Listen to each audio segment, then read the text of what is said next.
cours sur la division euclidienne, et on va parler aujourd'hui de trois mots vocabulaire, être divisible, le multiple et les diviseurs. On va essayer de comprendre ce que ça signifie. Alors, je vous donne un exemple pour on va utiliser ces trois mots. Alors, quand on effectue la division 28 par 7, qu'est-ce qu'on trouve? 28 divisé par 7, ça donne 4. Ça donne pile 4. Le reste, il est pas égal à, enfin, il est égal à 0, je veux dire. Ben, quand on a comme ça une division qui tombe juste, entre guillemets, donc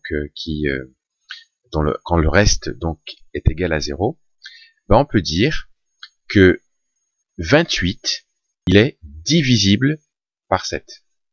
28, il est divisible par 7. Je vous donne un autre exemple de divisibilité. Quand on va faire par exemple 45, ben 45, si je le divise par 9 par exemple, ben je tombe juste, la division tombe juste. Donc je peux dire que 45, il est divisible par 9. Il est aussi par exemple divisible par 5, puisque 45 divisé par 5, ça fait 9.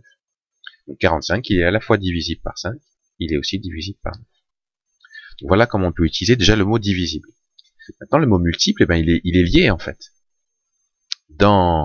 Toujours quand la division tombe juste, eh bien, on peut dire que 28, il est multiple de 4, ou on peut dire qu'il est multiple de 7. Autrement dit, c'est comme si on disait que 28, il est dans la table de 4, il est dans la table de 7. Donc quand un nombre est dans la table d'un autre, eh bien on dit qu'il est multiple.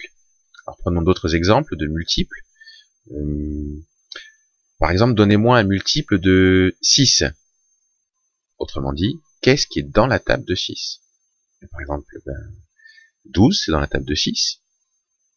Donc on peut dire que 12 est un multiple de 6.